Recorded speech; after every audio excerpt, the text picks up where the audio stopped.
Okay, section 10.2 is talking about parametric equations. Parametric equations are equations of the form where x is equal to something and y is equal to something. And we call them functions of t. They don't have to be the same functions of t. They can be different functions of t. But this allows us to be able to graph things that are actually three-dimensional in 2 dimensions. We remove the time constraint from it, and we use an arrow to tell the direction that the path goes over time. So here's our definitions. It says if f and g are continuous functions of t on some interval I, then the equations are called parametric equations. T is called a parameter. The set of points x, y obtained as t varies over I is called the graph of the parametric equations. Taken together, the parametric equations and the graph are called a plane curve, denoted by C. A plane curve is said to not be smooth at those points for which x prime and y prime are equal to 0 at the same value t. So this t1 is the same. If x prime and y prime are equal to 0 at the same value of t, then you have something called a cusp. And a cusp can be vertical or it can be horizontal in what we're going to be doing, but it's just a point. And that is not a smooth curve. A smooth curve is a curve that has no corners to it. So think about corners, and that is not smooth. The plane curve is said to be smooth at all other points on its curve. So let's do some examples. Let's sketch the curve described by the parametric equations. X is going to be t squared minus 4, y equals to t over 2. This is the first method that I'm going to show you, but it's not the method you're going to use on most of your homework problems. Most of your homework problems are going to give you a different method. This one is a plug and chug method. When all else fails, we plug in points. So I'm going to have my t values up here. I'm going to have minus 2, minus 1, 0, 1, 2, and 3. And then I'm going to have the x values and then the y values. So x is t squared minus 4. What happens when you plug in a minus 2? You get a minus 2 squared minus 4. What's a minus 2 squared? 4. 4 minus 4? 0. What happens when you plug in a minus 2 for y? Negative 1. So this gives us our point 0, negative 1. Let's look at the next one. If I plug in a negative 1 for t in the x, what do we get? 1 minus 4 is negative 3. Plug in negative 1 for t and y. Negative 1/2. So we get negative 3, negative 1/2. Then I'm going to have, they're spaced out more. Plug in 0, what do you get for x? Negative 4. Plug in for 0 for y. 0. Plug in 1 for x. Negative 3. Plug in 1 for y. 1/2. Similar to the last one where we had a negative 3 for x, but not quite the same. Plug in 2 for x. 0. 2 for y. 1. And then plug in 3 for x. 5. And 3 for y. 3/2. So 5 and 3/2. And then we just graph it on our xy plane. So we have 0, negative 1, and then negative 3, negative 1/2, and then negative 4, 0, negative 3, positive 1/2, 0, 1, and 5, 3/2, which is 1.5. So here's our graph. Put a couple of arrows on here to denote the orientation of the curve. The plug-and-chug method. As we learned in pre-calculus, the plug-and-chug method is useful, but it doesn't get you all the tiny nuances of the graph. So We could have graphs that cross themselves a few times and then go spiraling off someplace else. Plug and chug, you're going to get confused about where they cross and stuff like that. We're going to need some other methods to know our basic shape for our graph, and that's what we're going to do next. We're going to sketch this curve represented by the equations by eliminating the parameter and adjusting the domain of the resulting rectangular equation. That's a mouthful. Eliminating the parameter means solve y as a function of x, or x as a function of y. But put it into just x's and y's, remove the t variable. So what we have here is x is equal to 1 over the square root of t plus 1. Y is equal to t over t plus 1. We solve one of the variables for t, one of the equations for t, plug it into the other equation. I would submit to you it's probably easier to solve the x equation for t. It only has a square root, but it only has t in one spot. So it's probably easier one to solve. So I'm going to use the x1. If I square both sides, I get x squared is 1 over t plus 1. I want to get t by itself, so I'm actually going to multiply both sides of this equation by t plus 1. And on this side, they're going to cancel, and I get tx squared plus x squared is equal to 1. Distributed that through. I'm trying to get the t by itself, so let's subtract the x squared to the other side. And we get a tx squared is equal to 1 minus x squared. And then what do you think we should do? Yeah, divide by the x squared. So I have t is equal to 1 minus x squared over x squared. Now I'm going to plug that in to the next equation wherever I see t.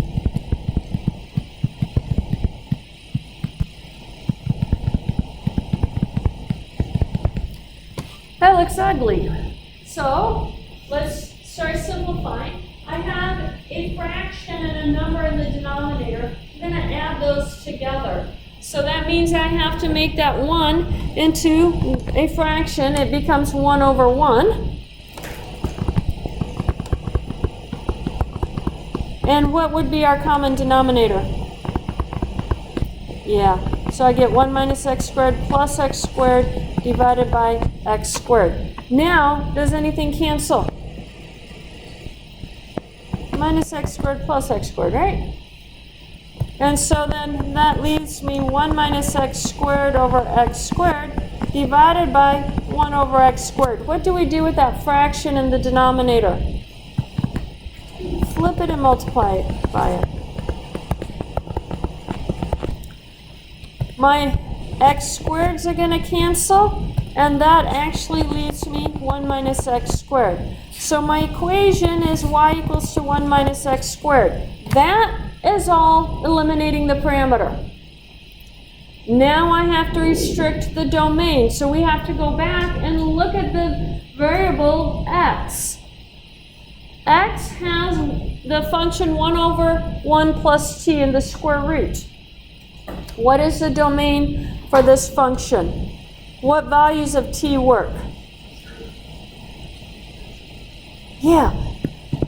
T plus 1 has to be bigger than 0, so t has to be bigger than negative 1. So that would be negative 1 to infinity. On that interval, what values does x take on? Is x ever negative? No. Is x ever 0?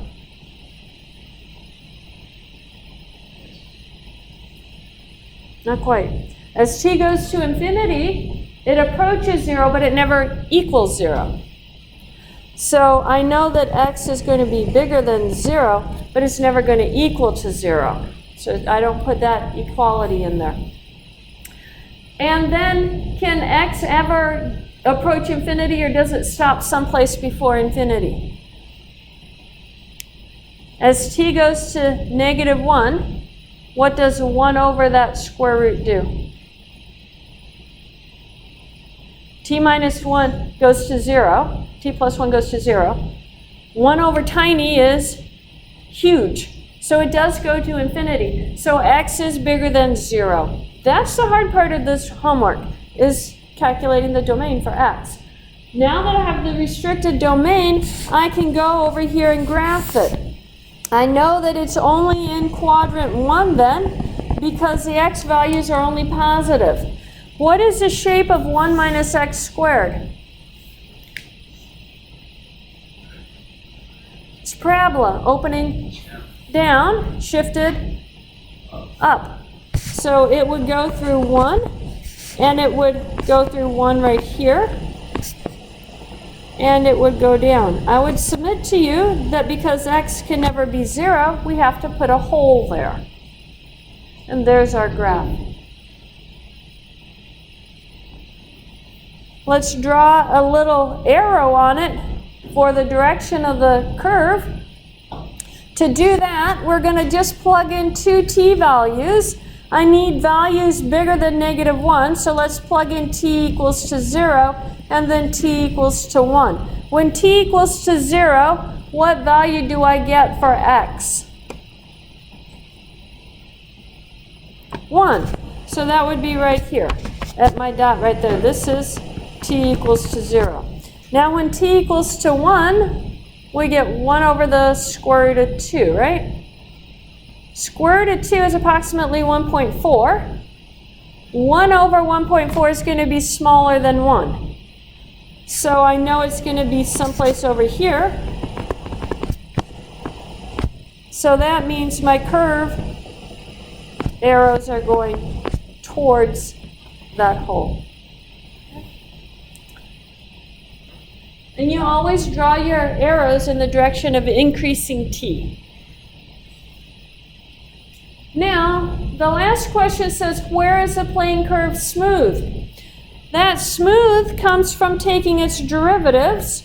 So let's get another piece of paper, and let's take its derivatives. I have x is equal to 1 over the square root of t plus 1. Y is equal to t over t plus 1. Find the derivative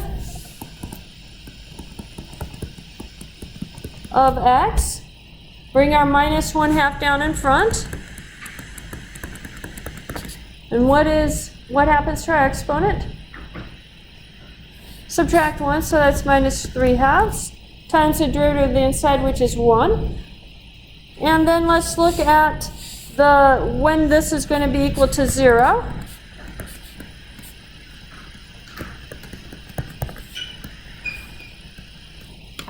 Is that ever going to be 0? No, it can't ever be 0. As soon as I know that derivative can never be 0, I know it's always smooth. No corners. I don't have to worry about the y prime, because they have to both be 0 at the same time to get the corners. That's not going to happen in this case.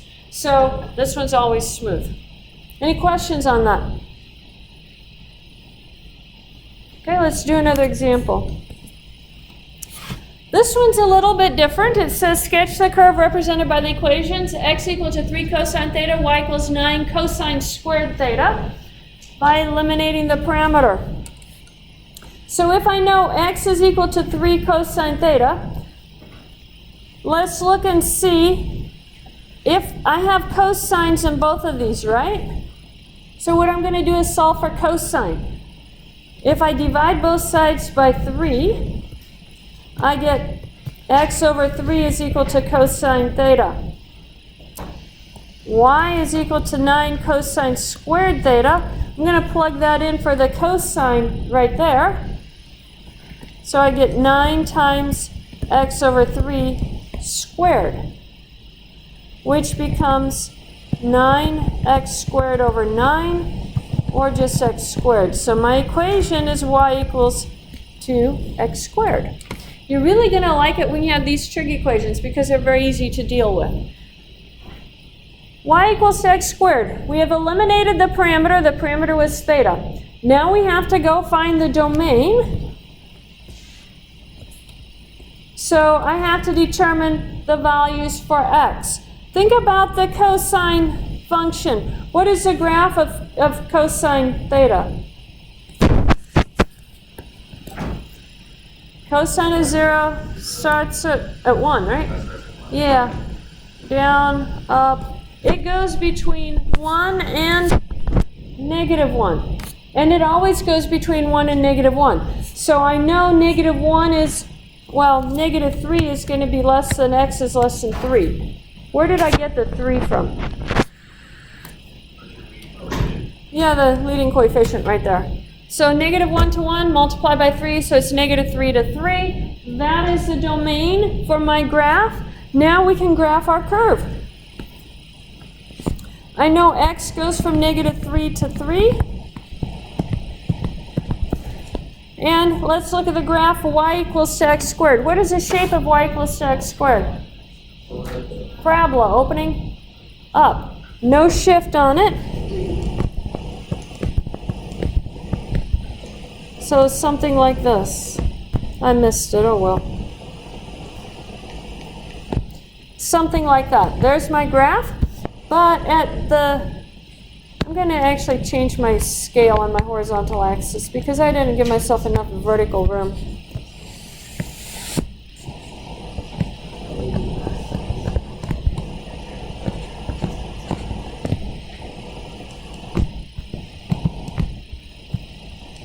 There we go. This curve actually can't go beyond the -9 and 9. So it looks something like that. I'm a horrible artist. There's a reason I'm a mathematician.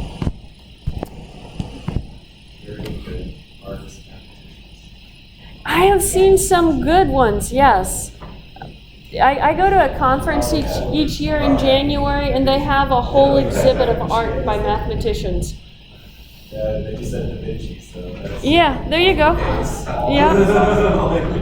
I am just not one of them. I am the student that failed art in elementary school. Well, you know, except you don't fail in elementary school, but yeah. I always had to tell my teacher what it was. You know, she'd go, "Oh, that's so nice. What is it?" Yes, okay. Notice I put dots here at -3 and 3. That's because I know x can get to -3. When you're plugging in theta as multiples of pi, you're going to have -3 and 3 for your x values. Now the only thing left to do is to put arrows on here. Let's think about this. The cosine function starts at 1. So when theta is 0, cosine is going to be 1, so x is going to be 3. Right there, that would be when theta is equal to 0. Now what happens when theta is equal to pi over 2? What is cosine of pi over 2? 0. So then that means you're down here when theta is equal to pi over 2. Now what happens when theta is equal to pi? Cosine of pi is -1, so it's up here. Now what happens when it's 3 pi over 2? It's back to 0. Have you guys figured out what's happening? It's going back and forth. When it goes back and forth, we put the arrows pointing at each other. That tells us it goes back and forth on it. It's going to just... And if you think about this in 3 dimensions, you guys have seen those skateboard ramp things. So you think of someone going up here and then they go down there, and it's like you have an infinitely long one and they're just progressing down as they go. You know, up and down, but they're making progress in time. That's what that graph looks like. The question is, where is the plane curve smooth? So take the derivatives. What is the derivative of cosine? Yeah. And then y prime is going to be 18 cosine theta times a negative sine theta. Now, when is x prime equal to 0? When is sine theta equals to 0? 0, pi, 2 pi, 3 pi. So these are multiples of pi. I'll just put that there. And then over here, when is y prime equal to 0? It's when cosine is equal to 0 and sine is equal to 0. When is cosine equal to 0? Pi over 2, 3 pi over 2, 5 pi over 2, all multiples of pi over 2. And sine is equal to 0 at 0, pi, 2 pi, and it keeps on going. Are there any duplicates? Are there places where x prime and y prime are both equal to 0?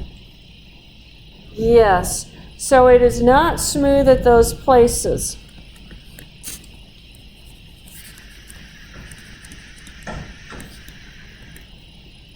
Now, what values do you get when you have theta equals to 0? If I plug in that value, what do I get for x? Cosine of 0 is 1. So I get 3 and 9. Plug in pi, you get negative 3 and 9. It's not smooth up at the corners right here. That's where you're going to have a corner as it comes back down. When it changes direction there, it's not smooth. And we wouldn't expect it to be smooth there. There's an easy one that isn't smooth. That's an easy graph to see that isn't smooth. Any questions on that? Okay.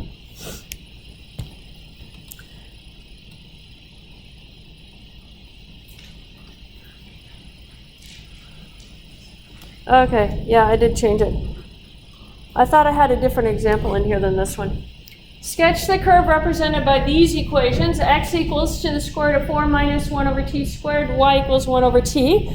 Eliminate the parameter. In this case, you know y is equal to 1 over t. So you see that 1 over t right there. What does that tell you x is equal to?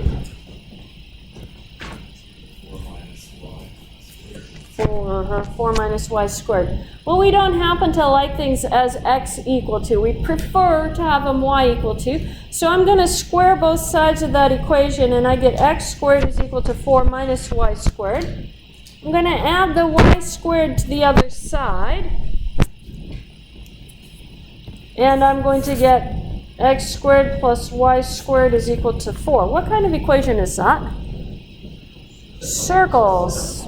Centered at 0, 0, radius of 2, square root of 4. So all I have to do is check for my domain here. Is x ever negative? It's a square root, so it can't ever be negative. I know x has to be greater than or equal to 0. The question is, can it ever be equal to 0? And the answer is, when is 4 minus 1 over t squared equal to 0? That happens when 4 is equal to 1 over t squared, which happens when t squared is equal to 1/4, or t is equal to plus or minus 1/2. Now, the question that we have to ask ourselves is, what happens when you plug in, say, in other words, I have to figure out which t values do I use. Do I use the t values that are between plus or minus 1/2, or do I use the t values beyond plus or minus 1/2 inside my square root? So I need 4 minus 1 over t squared bigger than or equal to 0 for our answer. And the easiest way to determine that is to plug in some values. What happens when you plug in t equals to 0? It's undefined. So I can't use t equals to 0. What happens when I plug in t equals to 1/4?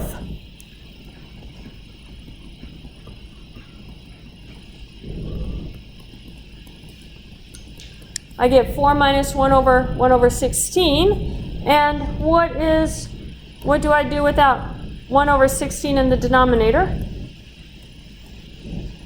Yeah, it becomes a 16 over 1. Is that a possible? Yeah.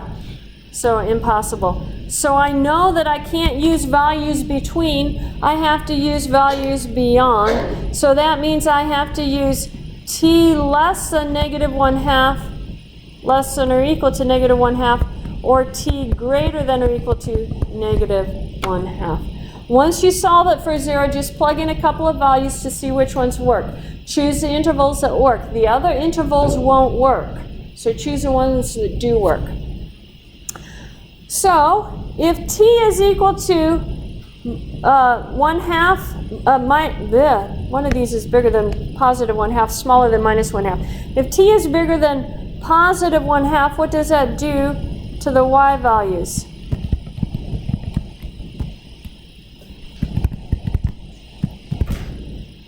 Positive t values give you positive y values, right? That's a horrible positive sign. And for t less than or equal to negative 1/2, y is going to be less than 0. And that's how I'm going to know how to draw my graph. Now, I know that my x values have to be greater than or equal to 0. They can be equal to 0. As t goes to plus infinity, this approaches 1 over t squared goes to, as t goes to infinity, 0. So 4 minus 0 goes to 4. Square root of 4 is 2. So here's a 2 on my axis. I know it's not actually going to get to 2 on my axis, but it's going to approach it. When x is 0, y is going to be up here at 2. X can be equal to 0, so that's a dot. It comes down in a circular path, and then at negative 2 comes to here in a circular path.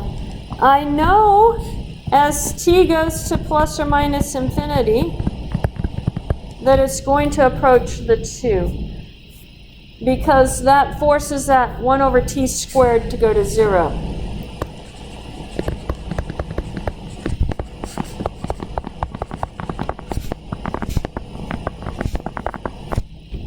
So there's my limit.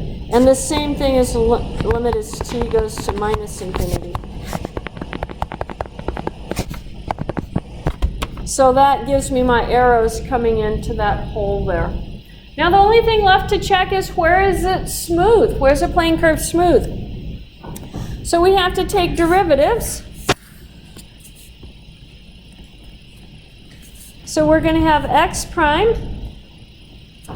This is to the 1/2 power, so 1/2, 4 minus 1 over t squared to the minus 1/2. And derivative of minus 1 over t squared, that's t to the minus 2 becomes 2t cubed.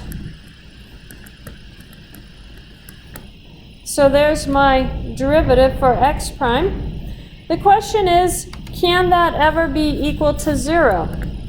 Notice that this 2 right here and this 2 cancel, and I actually get 1 over the square root 4 minus 1 over t squared times a t cubed. Can that ever be equal to 0? The only way you can get 0 is for it to be 0 in the numerator. 1 is never equal to 0, so this can never be 0. Therefore, it is always smooth. No corners.